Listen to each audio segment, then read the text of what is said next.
भगवान बुद्ध आणि त्यांचा धम्म, चतुर्थ खंड, भाग 3, त्यामधील पाठ 7वा. प्रज्ञा, न्याय आणि सतसंगती. प्रज्ञा, न्याय आणि सत्संगती. बुद्धिमान व्हा, न्यायी व्हा आणि सत्संगती धरा. बुद्धिमान व्हा, न्यायी व्हा आणि सत्संगती धरा, हा बौद्ध जीवन मार्ग आहे. बुद्धिमान व्हा म्हणते, काय म्हणते भगवंत?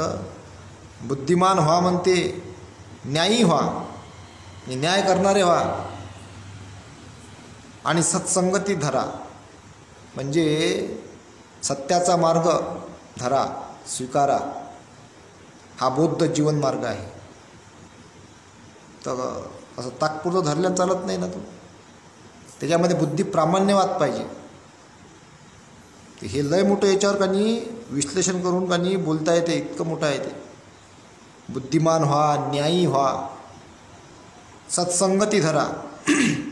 आता हे शब्द जे भारतामध्ये जज असतात, न्यायपालिका असते, न्यायपालिका, डिस्ट्रिक्ट जज असते, सिटी जज राहते, डिस्ट्रिक्ट जज राहते, हायकोर्टातले जज राहतात, सुप्रीम कोर्टातले जज राहतात. त्यांच्या लय कामाचं आहे सगळ्यात जास्त. त्यांच्यामध्ये हे असणे म्हणजे न्यायपालिकाचं रक्षण, संविधानाचं रक्षण. ते झाले, मोठे मोठे कलेक्टर झाले, तहसीलदार झाले, मोठ्या मोठ्या पदावर बसलेले अधिकारी झाले, त्यांच्यामध्ये हे तत्त्व पाहिजेच. जर नसन, कोणामध्ये समजून घ्या एकट दुकट नसन, तर तो काही नुकसान करते समाजाचं, मनुष्य प्राण्यांचं. जर आहे तर कल्याण करते समाजाचं, मनुष्य प्राण्यांचं. ह्या गोष्टी ह्या सर्व व्यवस्थेमध्ये असल्या पाहिजे. ज्या ज्या पदावर बसल्या त्या सगळ्यांमध्ये ह्या गोष्टी असल्या पाहिजे. बुद्धिमान असले पाहिजे. बुद्धिमान म्हणजे असं नाही का त्याच्यापेक्षा, बुद्धिमान म्हणजे प्रामाणिकपणा. बुद्धिमान म्हणजे प्रामाणिकपणा. असं नाही का खूप बुद्धी आहे बा.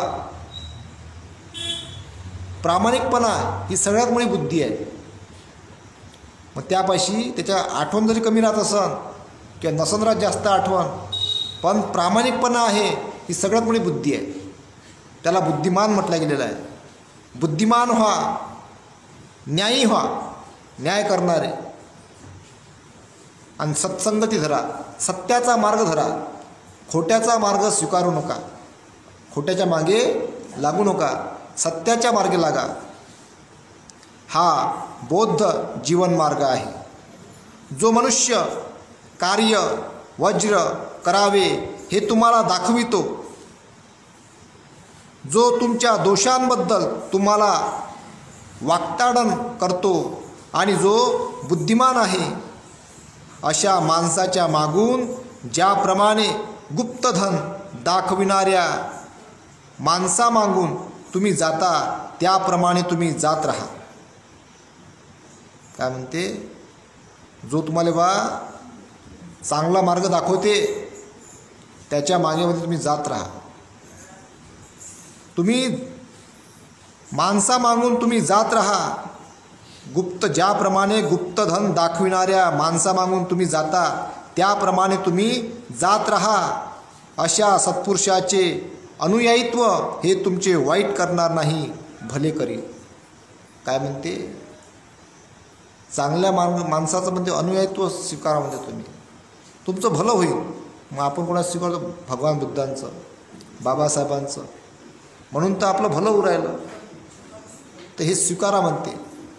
आणि आजच्याही काळामध्ये जो कोणी आपल्याला गावामध्ये, नगरामध्ये, शहरामध्ये, जिल्ह्यामध्ये, देशामध्ये जो कोणी चांगलं सांगते त्याचं अनुयायित्व स्वीकारा म्हणते भगवंत. जो तुम्हाला चांगला मार्ग सांगते त्याचं अनुयायित्व स्वीकारा. ते तुमचं कल्याण करील, मंगल करील. आणि आपल्या याच्यामध्ये फार लोक चांगले आहेत, फार आहेत. त्यांचा स्वीकार केला पाहिजे, त्यांचा अनुयायी तो स्वीकारला पाहिजे, त्यांचा धम्माचा मार्ग ऐकला पाहिजे, परखलं पाहिजे, ऐकलं पाहिजे, त्या मार्गाने गेलं पाहिजे. कल्याण होईल, मंगल होईल. नाही तर बरेच जण अनुयायी तो कोणाचा स्वीकारतात? गुंडे, बदमाश, गंजट्टी, दारुडे याचे अनुयायी तो स्वीकारतात. तोही पेते, ह्याही पेते, तोही गांजा पेते, ह्याही पेते. यांना भलं होते काय? अकल्याण होते, दुःखामध्ये लोटतात असे. म्हणून म्हणते भगवंत, अनुयायी तो स्वीकारा. कुणाचं? जो चांगला मार्ग दाखवते, धम्माचा मार्ग दाखवते, तर त्याचा अनुयायी तो स्वीकारा. म्हणते कल्याण होईल, मंगल होईल.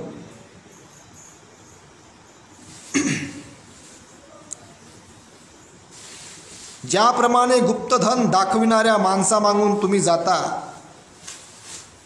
त्याप्रमाणे तुम्ही जात राहा. अशा सत्पुरुषाचे अनुयायित्व हे तुमचे वाईट करणार नाही, भले करील. म्हणजे गुप्तधन दाखवते ना कोणी, माहिती आहे तुम्हाला?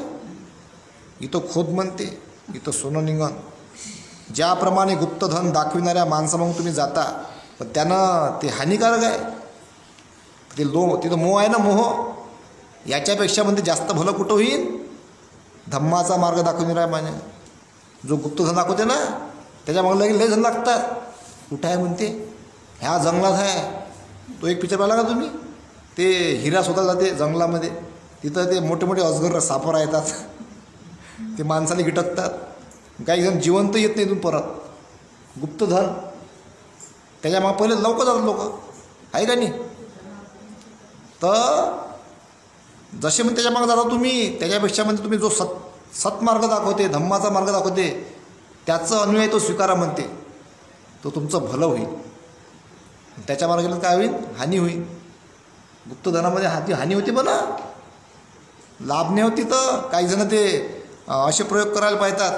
कासव पाहिजे म्हणते एवढ्या नकाचा, साप पाहिजे, मग म्हणते पैसे पडतात, आहे का नाही? गुप्तधन होईन ते, त्याच्यावर मग रेट पडते काही जणांची, हानी होते तिथं. अशा भानगडीत पडायचं नाही. धम्माच्या मार्गी लागा म्हणते भगवंत. म्हणते धम्माच्या मार्गी लागा, तुमचं भलं होईल. जो असा सत्पुरुष आहे जो धम्म सांगते त्याच्या मागा लागा म्हणते. तर माणसा मागून तुम्ही जात राहा, तुम्ही जात राहा. अशा सत्पुरुषाचे अनुयायित्व हे तुमचे वाईट करणार नाही, भले करील. धम्माच्या मार्ग जाणाऱ्याचं. जो चुकल्यास रागे भरतो, जो शिकवितो, अनुचित करण्याचा प्रतिबंध करतो, तो सुजनांना प्रिय आणि दुर्जनांना अप्रिय वाटतो. काय म्हणते? जो चुकलं तर तुम्हाला रागा भरते. काय भरते? चुकलं तर रागा भरते ना. एखादा आई वडील असतात, लेकरू चुकला म्हणते तू, रागा भरते, आहे का नाही? मुलांना आई वडिलाचं ऐकलं पाहिजे. जो चुकल्यास रागे भरतो, जो शिकवितो, अनुचित करण्याचा प्रतिबंध करतो, म्हणजे जे चुकीचं आहे त्याला प्रतिबंध करते, अनुचित करण्याचा प्रतिबंध करतो, तो सुजनांना प्रिय आणि दुर्जनांना अप्रिय वाटतो. एखाद्या लेकराले म्हणत असं, बाबू तू आता मोठाला दारू गायले पेतं, तर ते लेखाने आई वडील ऐकत नाही ना, त्याला दुर्जन आवडतात, पण चांगले नाही आवडत. आणि मग अशा व्यक्तीचं काय होते? नुकसान होते. म्हणून म्हटलं गेलेलं आहे इथं, जो चुकल्यास रागे भरतो, जो शिकवितो, अनुचित करण्याचा प्रतिबंध करतो, तो सृजनांना प्रिय आणि दुर्जनांना अप्रिय वाटतो. पापी आणि नीच मनुष्याची संगत करू नका. पापी आणि नीच मनुष्याची संगत करू नका. सदाचारी पुरुषाची मैत्री करा.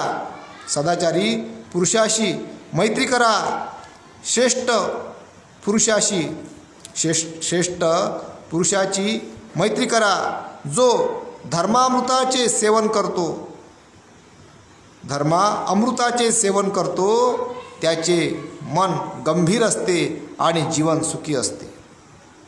सज्जन हे श्रेष्ठ पुरुषाने उपदेशिलेल्या धर्माने आनंद पावतो. जो धर्म अमृताचे सेवन करतो त्याचे मन गंभीर असते आणि जीवन सुखी असते. सज्जन हे श्रेष्ठ पुरुषाने उपदेशिलेल्या धर्माने आनंद पावतात. म्हणजे जे सज्जन लोक आहे बा, चांगले लोक, श्रेष्ठ पुरुषानं जो धम्म सांगितलेला आहे त्यांना आनंद पावतात. कोण आनंद पावतात? सज्जन. आणि दुर्जन पावते का आनंद? नाही पावणार आहे. तो आहे का काय होई लावली आहे काय आनंद भेटणार आहे? लावून आनंद भेटते काय? नाही भेटत आनंद. तर म्हणून कानी सज्जनांना कानी असे जो धम्म सांगते त्याच्या माध्यमातून आनंद मिळते. पाटकार माडी कालव्यातून आपल्या इच्छेप्रमाणे पाण्याला वळण देतो. पाटकार माडी कालव्यातून आपल्या इच्छेप्रमाणे पाण्याला वळण देतो. बाणाकार बाणाला नीट वळवितो. सुतार लाकडाच्या ओढक्याला वळण देतो. त्याप्रमाणे शहाणे लोक स्वतःला नियमानुसार वागण्याचे वळण देतात. शहाणे लोक स्वतःला नियमानुसार वागण्याचे वळण देतात. ते वळण दिलं पाहिजे. असं ठाम राहिलं पाहिजे का इतक्या वेळ बा आराम, इतक्या वेळ हे, इतक्या वेळ काम, इतक्या वेळ असं मॅनेज करता आलं पाहिजे आपल्या जगण्यापुरतं तरी, आहे का नाही? नाही तर मग काही पुरं जिंदगी मग ते हे होऊन जाते. मग ते काय म्हणतात ना काही जण, कुठं फिरायला म्हणते कुत्र्यासारखा, कोणी डुकरासारखा म्हणते, आहे का नाही? तर मग ते नंतर आठवते आई वडील मग कधी वेळ निघून गेल्यावर. माझे आई वडील मला बोलत होते, मी ऐकलं नाही. आता वेळ निघून गेली, आता माझ्या कोणीच नाही. म्हणून आई वडिलाचंही ऐकायला लागते. सर्वात जास्त ऐकायला लागते धम्माचं. म्हटलं आहे नाही का याच्यात का जितकं भलं जवळचे करत नाही बा तितकं त्याच्यापेक्षा जास्त भलं धम्म करते. धम्म सगळ्यात मोठे आईवडील आहेत. आईवडील ज्यांना नाही आहेत आता त्यांनी धम्माचं ऐकावं. धम्म सगळ्यात मोठं भलं करण माणसाचं भलं करते, ते ऐकलं पाहिजे आपण. ज्याप्रमाणे भरभक्कम कातळ हा वाऱ्याने कंप पावत नाही, त्याप्रमाणे शहाणी माणसे निंदा अथवा स्तुतीने विचलित होत नाहीत. काऊन म्हटलं गेलं असं नसं? पाहा ना, लय मोठं वाक्य आहे. ज्याप्रमाणे भरभक्कम कातळ हा वाऱ्याने कंप पावत नाही, त्याप्रमाणे शहाणी माणसे निंदा अथवा स्तुतीने विचलित होत नाही. कातळ वाऱ्याने कंप पावत नाही, त्याला थंडी नाही वाजत. भरभक्कम असते ना, थरथर नाही कापत कातळ. त्याप्रमाणे शहाणी माणसे निंदा अथवा स्तुतीने विचलित होत नाही. स्तुतीने विचलित का म्हटलं गेलं ना असं माहीत आहे का? कारण जर तिथं माणूस स्तुती केली आणि झाडावर चढला झालं काम. आणि निंदा केली आणि खाली पडला झालं काम. स्तुती केली झाडावर चढला अहंकार येऊ शकते. अहंकार येते पण मग त्याला सवय होऊन जाते. इथं तर मला सत्कारही नाही केला, तिथं केलं मग ते चांगले आहेत, हे वाईट आहे. झालं सुरू. इथं कुरबुर सुरू होते, इथंच निंदा सुरू होते. मग तो चांगल्याचा निंदा करण्यामध्ये विलुप्त होऊन जाते. समजून घ्या, निंदा झाली तर एखाद्या निंदा सहन नाही होत, स्वतःला तो नुकसानही करून घेते. काय करून घेते? स्वतःले नुकसान करून घेते. आणि नाही तर मग तो काय करते, हां तुला माई गेला काय, आता मी तूही करतो. धम्माचा अभाव आहे तो. पण त्यानं जर चांगलं सांगितलं असं त्याचं घेतलं नाही काही का बा, मला त्यानं एका मित्रासारखं, भावासारखं, आईसारखं, वडिलासारखं काहीतरी चांगल्या गोष्टी सांगितल्या, ही बाजू असेल तर मग त्याला घेतलं पाहिजे. त्यानं तसं नाही समजलं मला काहून बोलला, तो मग त्याचं मग वाटोळं करायला सुरुवात करते. असंच असते, कारण धम्माचा अभाव आहे ना. आता मी एवढा बोलतो, हमारेबद्दल ऐसा बोला की इसने लागायच्या मागं आता हात धुवून आहे का नाही, करायच्या काड्या, द्यायला त्रास, या माध्यमातून त्या माध्यमातून त्या माध्यमातून, मग ते तसं होते. आता मग त्याला का नाही आपण काही घाबरत नाही. मी ठरवून घेतलेलं आहे, मी एखाद्या कालकोठरीमध्ये जाईन, जग हे अंधार कोठडी, कालकोठरीमध्ये जाईन जरी मी तिथेही मस्त असा बसून जाईन, येई था. हेच आहे, चांगल्या माणसाचं जीवन कठीण आहे ना. आता माझा उद्देश काय का बा सगळं चांगलं झालं पाहिजे. कोणाला तर काम करावं लागेल, सगळे चूप राहतील, कसं जमणार आहे. आता काही बिचारे आपल्या संसारिक कुटुंबामध्ये गुंतले असतात, घाबरतात, नाही बोलू शकत. कोणाला तर बोलावं लागेल, बाबासाहेबासारखं धाडशी कोणाला तर व्हावं लागेल, आहे का नाही. मग बाबासाहेबाचा रथ पुढे द्यावं लागते आपल्याला, मग कोणाला तरी बोलावं लागेल. त्यांना मग काही ना काही दुरुस्त होत राहते, दुरुस्त होत राहते, कामं होत राहतात, माणसं घडत राहतात, कोणी ना कोणी काही ना काही घेते, हा प्रवाह चालत राहते. म्हटलं गेलं आहे ना, जागृतीचा अग्नी तेवत ठेवा. जागृतीचा अग्नी हा जळत राहायला पाहिजे, विचार हा वाढत राहायला पाहिजे, विचारधारेचा प्रचार प्रसार झाला पाहिजे. तेव्हा नवीन नवीन माणसं तयार होतील आणि अधिक धम्माचा प्रचार प्रसार वाढन, बाबासाहेबांच्या विचारधारेचा प्रचार प्रसार वाढन, त्यांची वाढ होईल. तेव्हाच हा भारत टिकून राहील. नाही तर अराजकता होईल ना तयार. अराजकता जर तयार झाली, नुकसानच नुकसान, हानीच हानी. आणि ह्या नुकसानाला, हानीला थांबवण्यासाठी कानी भगवान बुद्धांचा विचार, बाबासाहेबांचा विचार, जे संत महापुरुष आहे यांच्या विचारधारेचा प्रचार आणि प्रसार झाला पाहिजे, आणि ते आपण करत राहू. ज्याप्रमाणे भरभक्कम कातळं हा वाऱ्याने कंप पावत नाही, त्याप्रमाणे शहाणी माणसे निंदा अथवा स्तुतीने विचलित होत नाहीत. ज्याप्रमाणे खोल आणि निष्कंप तडे शांत दिसते, त्याप्रमाणे धम्म श्रवणानंतर शहाणी माणसे शांत गंभीर बनतात. ज्याप्रमाणे खोल निष्कंप तडे शांत दिसते, त्याप्रमाणे धम्म श्रवणानंतर शहाणी माणसे शांत व गंभीर बनतात. का म्हटलं गेलं असं नसं, नॅचरल अवस्था आहे हे. नाही तर मग आपण म्हटलं बाबा इथे लिहिलं आहे, मी आता शांतच राहतो, जबरदस्तीने चालत. हे नॅचरल अवस्था आहे. म्हणजे बघा तुम्ही, काही विद्वान लोकांनी ज्याप्रमाणे खोल आणि निष्कंपतळे शांत दिसते, त्यांच्यापाशी अफाट ज्ञान असते, अफाट तत्त्वज्ञान असते. ते लोक शांत असतात, शांत असतात आणि शांत राहून कार्य करतात. आपल्या समाजामध्ये चालले काय, समाजामध्ये इतके बुद्धिवान लोक आहेत, प्रकांड पंडित आहे बना, ते असं नको सगळं काम नाही करून राहिले, शांत राहून काम करतात. मुखातून जन्मलेले काय काम करतील, इतकं त्यांच्याविषयी बुद्धी आहे. बाबासाहेब भारी पडले, आता अनेक विद्वान तयार झाले समाजामध्ये, आणि ते काम करून राहिले बना, थांबले नाही आहेत. ते फार बुद्धिमानतेनं, फार प्रामाणिकपणे काम करत आहे. आणि त्यांच्या या काम करण्यामुळे काय होऊ राहिला, समाज हळूवारपणे घडू राहिला. आता जे नाही आहेत तर त्यांना सोडून द्या, ते येतील ते हळूहळू, प्रयत्न आपण करूनच राहिलो. पण समाजामध्ये हे वाक्य आहे, असे माणसं आजही काम करून राहिले.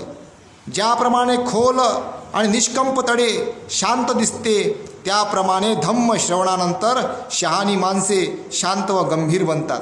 ते शांतही आहे, गंभीरही आहे, काम करून राहिले. त्यांच्याविषयी अफाट बुद्धी आहे आणि प्रामाणिकपणे काम करून राहिले. हे आपण लक्षात घेतलं पाहिजे. कारण हा प्रवाह असाच नाही वाहत बना. मी असंच नाही बोलू राहिलो, माझ्या मागे खूप मोठी अदृश्य बुद्धिमान लोकांची ताकद जुळलेली आहे, त्यामुळंच मी सुरक्षित आहो. हे असंच नाही आहे, खूप मोठं बल आहे आपल्या मागं. तेव्हाच आपण टिकून राहतो, बोलू शकतो. हे मला माहिती आहे. दृश्य आणि अदृश्य जे बुद्धिमान आहे, शक्ती, ते काम करून राहिले आपल्या मागं. त्याच्यामुळं मी सुरक्षित आहे, म्हणून मी बोलू शकतो. हाच धम्म आहे आणि हे होत राहिलं पाहिजे. सत्पुरुष कोणत्याही परिस्थितीत दक्षतेने चालतात. सत्पुरुष कोणत्याही परिस्थितीत दक्षतेने चालतात. ते इच्छा तृप्तीच्या निमित्ताने बोलत नसतात. सुखाचा स्पर्श हो अथवा दुःखाचा स्पर्श हो, ते कधीही आनंदाने उन्नत झालेले किंवा निराशेने पछाडलेले दिसत नाहीत. काय म्हटलं आहे? अशी अवस्था प्राप्त करा म्हणते सत्पुरुषाची. मग काय होते? असं होते. मग सत्पुरुष कोणत्याही परिस्थितीत सत्पुरुष कोणत्याही परिस्थितीत दक्षतेने चालतात.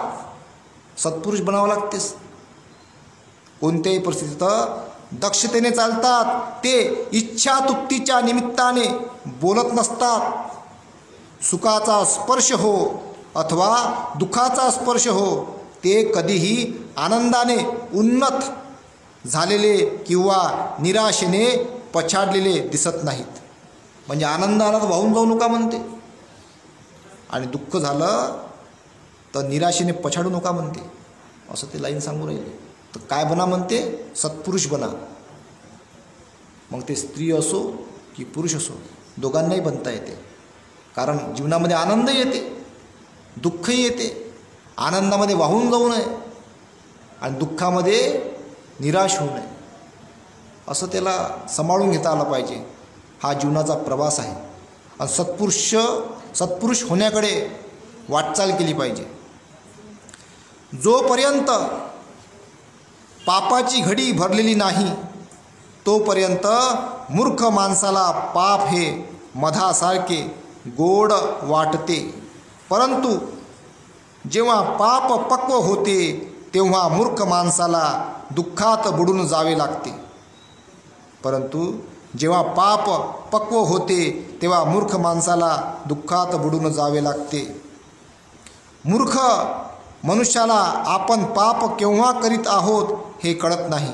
परंतु दुष्ट मनुष्य मात्र आपल्याच दुष्कृत्याने अग्नीप्रमाणे जळत असतो. परंतु दुष्ट मनुष्य आपल्याच दुष्कृत्याने अग्नीप्रमाणे जळत असतो. तो अग्नीप्रमाणे जळत राहते. चुकीच्या मार्गी असेल ना, जळत आहे, तो जळत आहे. मग भडकन आग लागते पूर्ण. वात कशी असते एखाद्या फटाक्याची? ते वाट पहिले जळते, आपण दुरूनच पाहतो. फुटते रे बा, आता फुटते रे बा, आहे ना? असं जळत राहते माणूस. कोण? जो दुष्ट मनुष्य आहे, पापी आहे, तो जळून राहिला त्या वातीसारखा. आणि मग जेव्हा ते पुरी बारूतले पेटते, आता पूर्ण घडा भरला ना, आता फटकन फुटते. मग दणकन आलं लक्षात? सुतळी बामसारखा दणकन फुटते. चितळे फितळे असं होऊन जाते पूर्ण. दुःखच दुःख, वेदनाच वेदना, भयंकर हानी, भयंकर दुःख. जो जागा आहे त्याला रात्र प्रदीर्घ वाटते. जो जागा आहे त्याला रात्र प्रदीर्घ वाटते. जो थकलेला आहे त्याला एक मैलाचा पल्ला लांबलचक वाटतो. ज्याला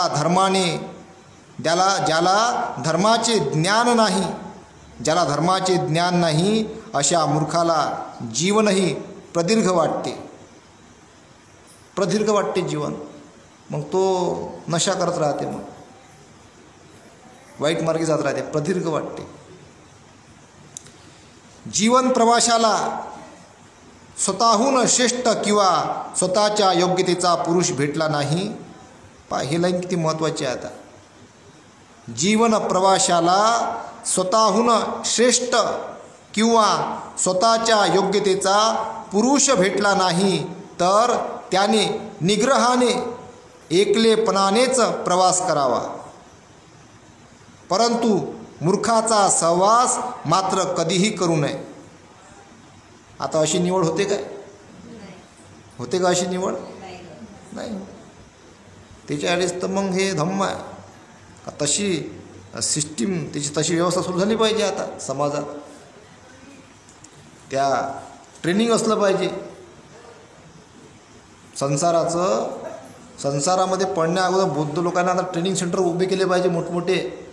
जा 6 महिने तिथं राहा, तू 6 महिने तिथं राहा. मग ते याच्यात असो का काश्या वस्त्रामध्ये असो, ट्रेनिंग झालं पाहिजे जीवन प्रवासामध्ये प्रवास करण्या अगोदरचं. असं समाधान तयार केलं पाहिजे. आपल्याशी लय मोठं तत्त्वज्ञान आहे हे. ट्रेनिंग असं जर झालं ना तर फार मूल्यवान गोष्ट राहील ती. त्यामुळं काय होईल, समाज अधिक अधिक अधिक मजबूत बनल. तर ते व्हायला पाहिजे. म्हणून म्हटलं गेलेलं आहे, जीवन प्रवाशाला स्वतःहून श्रेष्ठ किंवा स्वतःच्या योग्यतेचा पुरुष भेटला नाही तर त्याने निग्रहाने एकलेपणानेच प्रवास करावा, परंतु मूर्खाचा सहवास मात्र कधीही करू नये. ही माझी दौलत, ही माझी दौलत, हे माझे पुत्र, ह्या विचाराने मूर्ख मनुष्याला सारखी पीडा होत असते.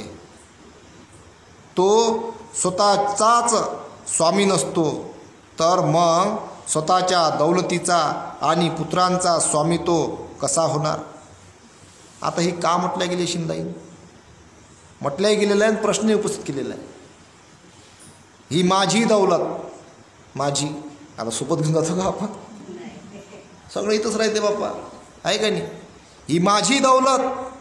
आता केसही पिकले बोला, हातही हालू राहिले थरथर. माझी आहे म्हणजे दौलत सगळी पूर्ण म्हणते. तिथपत नजर जाय तिथपत माझा आहे म्हणजे सगळे शेत वावर सगळे संपत्ती बमाय म्हणते मला धनसंपत्ती. ही माझी दौलत, हे माझे पुत्र, ह्या विचाराने मूर्ख मनुष्याला सारखी पीडा होत असते. पीडा होते ना, पुत्र बा माझी दौलत, आता हे सगळं मला सोडून जायचं आहे. वेदनाही होत राहते अजून. माझी म्हणते, माझे पुत्रही म्हणते आणि वेदनाही होत राहते. तो स्वतःचाच स्वामी नसतो. स्वतः स्वामीने त्याला धम्म अवगत नाही केला याचा मतलब. तो म्हणून म्हटला गेला आहे, तो स्वतःचा स्वामी नसतो. स्वतः धम्म अवगत नाही केलेला आहे, प्राप्त नाही केला धम्माचं तत्त्वज्ञान. तो स्वतःचाच स्वामी नसतो तर मग स्वतःच्या दौलतीचा आणि पुत्रांचा स्वामी तो कसा होणार.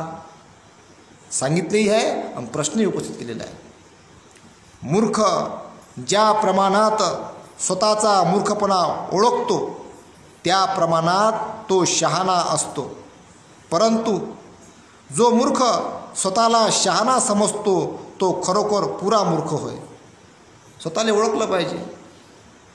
तर तो म्हणते काहीतरी तो शहाणा असतो का बा हे चूक झाली माझी, इथं बा अशी चूक झाली. त्यानं ते मान्य जर केली ना तो शहाणा आहे तो, कारण तो कबूल करून राहिला. मूर्ख ज्या प्रमाणात स्वतःचा मूर्खपणा ओळखतो त्या प्रमाणात तो शहाणा असतो, परंतु जो मूर्ख स्वतःला शहाणा समजतो तो खरोखर पुरा मूर्ख होय. मूर्ख मनुष्याला आयुष्यभर सत्संगती लाभली तरी ज्याप्रमाणे पडीला आमटीची चव कळत नाही त्याप्रमाणे त्याला लाभलेल्या सत्संगतीचे सत्य समजत नाही. म्हणून म्हटलं गेलं इथं, मूर्ख मनुष्याला आयुष्यभर सत्संगती लाभली तरी ज्याप्रमाणे पडीला आमटीची चव कळत नाही त्याप्रमाणे त्याला लाभलेल्या सत्संगतीचे सत्य समजत नाही. कितीही चांगल्यासोबत राहिला वाईट माणूस तो जिंदगीत तो सुधरत नाही. कितीही विद्वानासोबत जर राहिला तो सुधरत नाही. तो त्याला ते कळतच नाही ना, घेतच नाही तर काय सुधारणार, आहे का नाही. मग म्हणून ते म्हटलं गेलेलं आहे, त्याला लाभलेल्या सत्संगतीचे सत्य समजत नाही.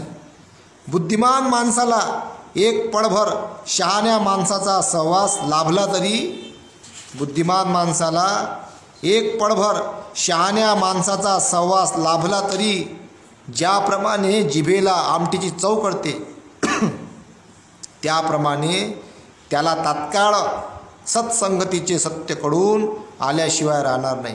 म्हणजे बुद्धिमान माणसाला बा जर त्याला चांगल्या मार्गी जायचं आहे, काहीतरी आहे बुद्धी, चांगल्या मार्गी जायचं आहे बा, सुधराचं आहे, तर त्याला एक पळभर शहाण्या माणसाचा सहवास लाभला तरी ज्याप्रमाणे जिभेला आमटीची चव कळते त्याप्रमाणे त्याला तात्काळ सत्संगतीचे सत्य कळून आल्याशिवाय राहणार नाही.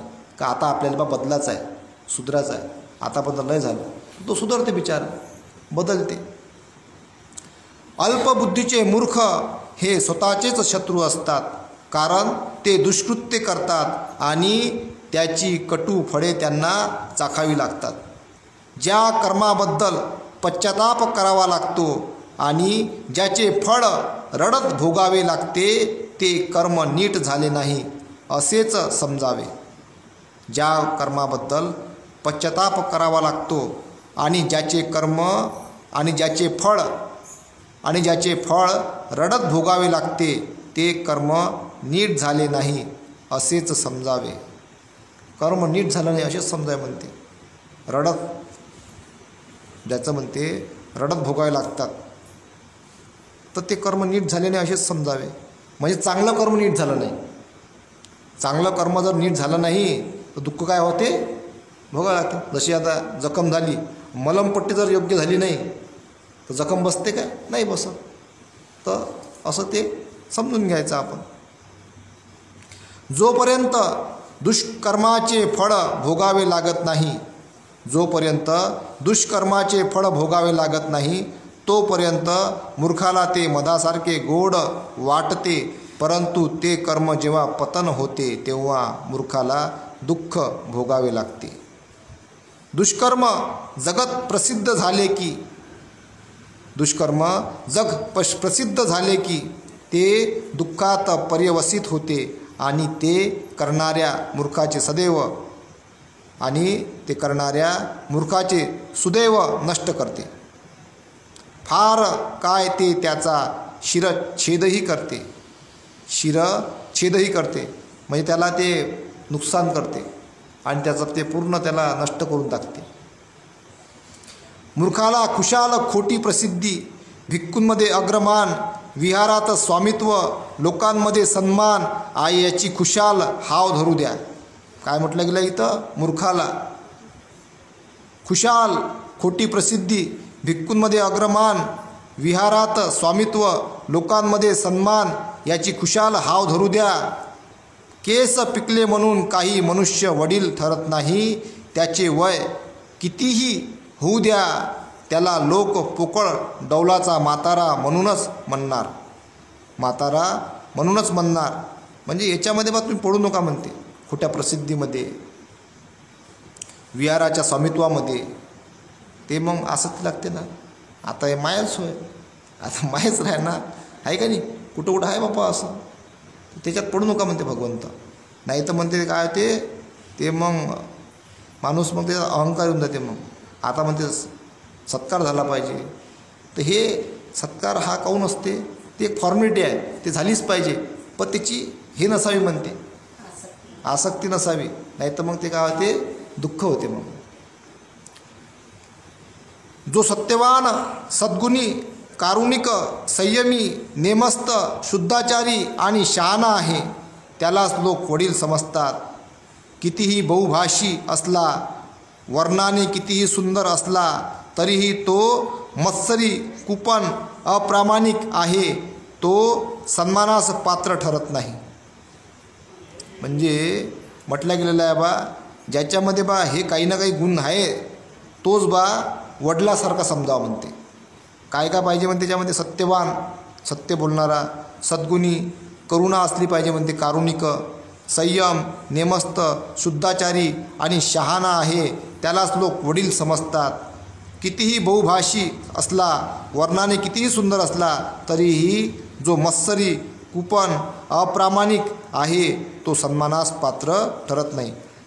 अप्रामाणिक, व्यवहार नाही करत बरोबर, फसवे आहे बा, लुबाडते आणि विनाकारण त्रास देत राहते, चिडीमारी करत राहते, तर त्याला म्हणते तो सन्मानास पात्र ठरत नाही, असं इथं म्हटलं गेलेलं आहे. ज्याच्या ठिकाणी हे सर्व दुर्गुण नाहीत, ज्याचे दुर्गुणाचे आमूलाग्र उच्चाटन झालेले असते, तो जो दोषमुक्त आणि शहाणा असतो तोच सन्माननीय होय. जो मनुष्य एखादी गोष्ट हौसेने तडीस नेतो, जो न्यायी नव्हे, उलट जो सत आणि असत यात भेद करतो, जो स्वतः पंडित असून इतरांना मार्ग दाखवितो, जो स्वतः धर्मरक्षक असून हिंसेऐवजी बुद्धीने आणि धर्माने मार्गदर्शन करतो, त्यालाच न्यायी पुरुष म्हणतात. म्हणजे हिंसेऐवजी हिंसेचं स्वरूप नाही घेतलं पाहिजे, त्याला हिंसा मोडता आली पाहिजे. म्हणजे शब्दांना दुरुस्त करता आला पाहिजे, शब्दामध्ये हिंसेकडे नाही वळवलं पाहिजे. धर्माने मार्गदर्शन करतो त्यालाच न्यायी पुरुष म्हणतात. म्हणजे धम्माच्या मार्गाने जो मार्गदर्शन करतो हिंसेकडे वळवत नाहीस, त्यालाच न्यायी पुरुष म्हणतात. बाबासाहेबांनी तेच केलं, बरोबर तत्त्व वापरले. कुठल्याही प्रकारची हानी नाही होऊ दिली. आणि तेच आपल्यालासुद्धा तेच करावं लागते. धाकही असला पाहिजे सिंहासारखा, डरकाळी फोडता आली पाहिजे आणि हानी बी नाही झाली पाहिजे. तर जसं भगवान बुद्धांनी तेच केलं, बाबासाहेबांनी तेच केलं आणि आपल्याला तेच करावं लागते. तीव्रता कमी करून काम करत राहावं लागते. दुरुस्त्या करत राहावं लागतात. तर हे धम्माची बाजू आहे. जोपर्यंत आपल्याला कोणी त्रास देत नाही ना, आपण दुरुस्त करत राहायचं. वातावरण खराब राहिलं काय, दुरुस्त करत राहायचं. शब्दांच्या याच्यामध्ये शब्दानं बोलत राहायचं, दुरुस्त करत राहायचं. आणि धाकही कायम राहायला पाहिजे. नाही तर मग काय होते, गरीबाने काय होते, कुचलून टाकतात ना, दाबून टाकतात. तसं पहिले होत होतं, आहे का नाही. तर तो सिंहाची डरकाळी पण असली पाहिजे. ह्या सगळ्या बाबी समजून उमजून काम करावं लागते धम्माच्या मार्गानं. फार बोलतो एवढ्यावरून कोणी पंडित होत नाही. फार बोलतो एवढ्यावरून कोणीही पंडित ठरत नाही. जो क्षमाशील आहे, जो द्वेष आणि भय यांच्यापासून मुक्त झाला आहे, तोच पंडित होय. म्हणजे क्षमा करता आलं पाहिजे. द्वेष आणि भय याच्यापासून मुक्त झाला आहे, तोच पंडित होय. पंडित कोणाला म्हणतात? पंडित उपाधी आहे म्हणा, पद आहे ते, एका प्रकारचं पद. पंडित लय मोठे पंडित आहे, त्याच्याविषयी मोठे पंडित ते भगवान बुद्ध. हे पंडिताचं अवस्था आहे. तर पंडित एक प्रकारचं पद आहे ते. फार बोलतो एवढ्यावरून कोणी धम्माचा आधारस्तंभ ठरत नाही. जरी माणसाचे ज्ञान अल्प असले तरी तो धम्माला साक्षात पाहतो. जो धम्माची कधीही हेळसांड करीत नाही, तोच धम्माचा आधारस्तंभ असतो. म्हणजे अल्पज्ञान आहे पण साक्षात धम्माला पाहतो. म्हणजे काय? श्रद्धा आहे. श्रद्धेनं धम्माला पाहा लागते. नाही आहे शिक्षण, नाही वाचता येत, नाही लिहिता येत, पण श्रद्धा आहे, धम्मावर विश्वास आहे. ज्ञान अल्प असले तरी तो धम्माला साक्षात पाहतो. जो धम्माची कधी हेळसांड करीत नाही, म्हणजे अविश्वास दाखवत नाही, सत्य शोधण्याचा प्रयत्न करत राहतो. त्याचा अपमान, धम्माचा अपमान करत नाही. जाणतो का आहे सत्य काय त्याचं, प्रश्न करतो, विचारतो, जाणतो, समजतो, पण त्याच्यापासून दूर पळत नाही. जो धम्माची कधी हेळसांड करत नाही, तोच धम्माचा आधारस्तंभ असतो. तेच धम्माचे आधारस्तंभ आहेत. माणसाला दूरदर्शी, शहाणा, संयमी सहचारी भेटला तर त्याने त्याचा सहवास करावा. त्याच्याबरोबर आल्या संकटावर मात करावी. आनंदाने परंतु विचारीपणाने त्याची संगत धरावी. जर माणसाला दूरदृष्टीचा शहाणा संयमी सोबती लाभला नाही, तर त्याने जसा एखादा राजा जिंकलेला प्रदेश मागे सोडून वनराजाप्रमाणे एकटाच पुढे जातो, त्याप्रमाणे त्याने आपला जीवनपथ एकट्यानेच आक्रमावा. समजलं मग? आता नाही म्हटलं, आता कोणी काय एकट्याने आक्रमावा म्हणते, मग चालत आहे. आता नाही पडत, काही नाही आहे तर मग काय करता मग, आहे का नाही? तर असं समाजामध्ये असते. एकानं चांगला माणूस असते, एकाने प्रामाणिक स्त्री किंवा पुरुष असते. दोघांपैकी कोणी असू शकतात, स्त्री असते किंवा पुरुष असतात, आहे का नाही. तर त्या नाही त्याला कोणी त्याचं ऐकत. चांगलं असूनही का बा मी एवढं चांगलं सांगते, मी एवढा चांगला सांगतो, तरी कोणीच ऐकत नाही, कोणी समजत नाही. मग त्याला काय लागते, वाईट बन लागते काय का आता बा हे आहे तर मी वाईट बनतो, ते पेतात तर मी पेतो, आता कोणी ऐकतच नाही. मी काल एवढं एकटाच सुधरू, आहे का नाही. तसं नाही आहे ते. त्यांना मग एकटंच चांगलं राहावं, त्याचं एकट्याचं कल्याण होते, एकट्याचंच मंगल होते. चालत राहावं आपलं. आता नाही कोणी ऐकत, मग सगळ्यात चांगली अवस्था कोणती आहे. आता बा बोलतो तर ऐकत नाही, तर मग सगळ्यात चांगली अवस्था हेच आहे. बस चुप राहा, मौन धारण करलो. तर म्हणून काही म्हणजे बुद्धिमान लोक खोलवर गेलेले समाजाच्या, त्यांना सगळं अनुभव घेतलेला आहे. ते आता बुद्धिमान आहे तर ते चुप राहतात, शांत राहतात, शांत राहून काम करतात. आलं लक्षात.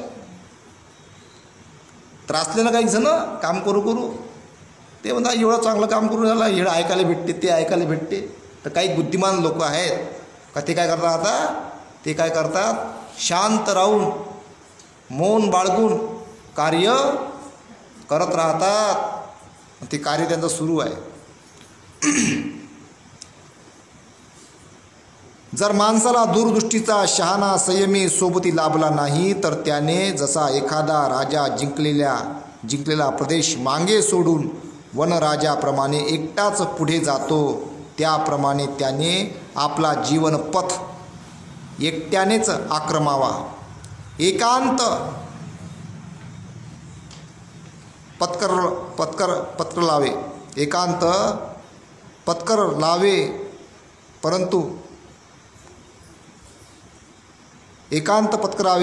परंतु मूर्खाची संगत नको. एकांतात राहा म्हणते, मूर्खाची संगत नको. पाप करू नये आणि अगदी थोडक्याच इच्छा ठेवून वन गजाप्रमाणे एकटेच आपला जीवनपथ आक्रमित राहावे. काय म्हणते, एकटेच आपला जीवनपथ आक्रमित राहावे. ही अवस्था प्राप्त करावी लागते एकटं पडल्यावर. लय मोठी अवस्था आहे. हा धम्माच्या मार्गानं प्राप्त होते. त्या बलानं एकट्याचा प्रवास मोठा कठीण असते. ही प्राप्त करावी लागते अवस्था. आणि ही अवस्था जर प्राप्त केली मग लय आनंद भेटते, मग आनंद मिळते. प्रसंग पडेल तर मित्र सुखदायक आहे. प्रसंग पडेल तर मित्र सुखदायक आहे, कारण काही असले तरी भोग सामग्री सुखदायक आहे. प्रसंग पडेल तर मित्र सुखदायक आहे, कारण काही असले तरी भोग सामग्री सुखदायक आहे. कारण काही असले तरी सत्कर्म हे सुखदायक आहे. मरणाची घडी जवळ आली असताना सत्कर्म सुखदायक आहे. दुःखाचा त्याग सुखदायक आहे. काय म्हटलं गेलं इथं, शेवटची लाईन. मरणाची घडी जवळ आली असताना सत्कर्म सुखदायक आहे. म्हणजे बा आता राजा मरायला टेकला, सत्कर्म तर कर, आहे का नाही, चांगलं तर कर काहीतरी.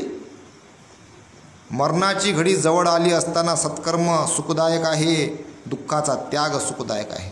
म्हणजे मरणाची घडी जवळ येते सत्कर्म करणं सुखदायक आहे, आणि दुःखाचा त्याग म्हणजे दुःख आहे ते, त्याचा त्याग आता जा लागते बा सुखानं, त्या त्याग सुखदायक आहे. जगात मातेची अवस्था सुखकर आहे. जगात मातेची अवस्था सुखकर आहे, पित्याची अवस्था सुखकर आहे, श्रमणांची अवस्था सुखकर आहे.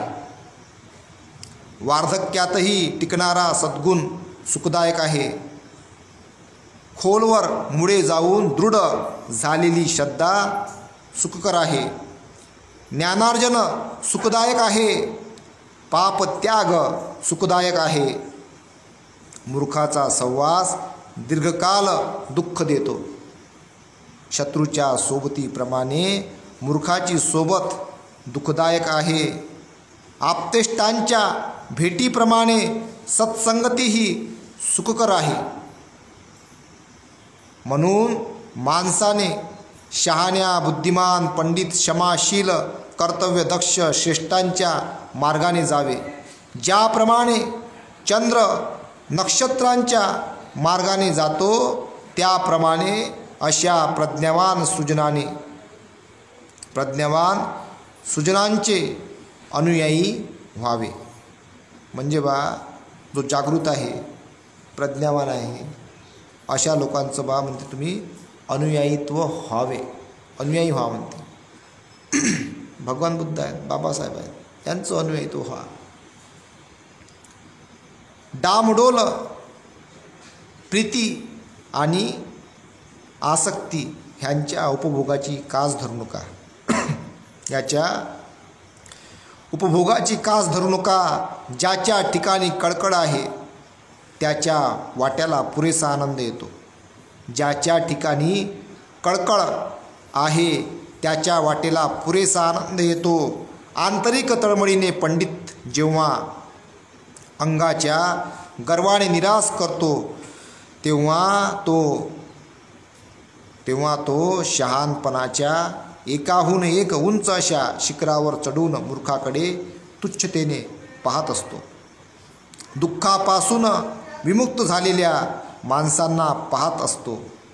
त्याप्रमाणेच दुःखात मग्न असलेल्या जन समंद्राकडे दृष्टिक्षेप करीत असतो. समंद्राकडे दृष्टिक्षेप करीत असतो. अविचारी माणसात विवेकशील निद्रिस्तात जागृत असा तो शहाणा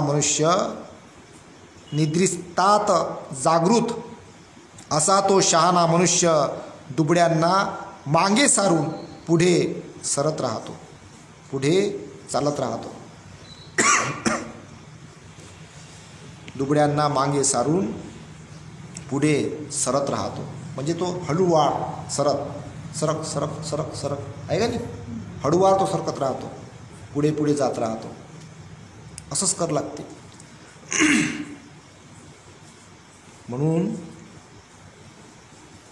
धम्माच्या मार्गाने चालत राहा. इथेच थांबतो. साधू साधू साधू.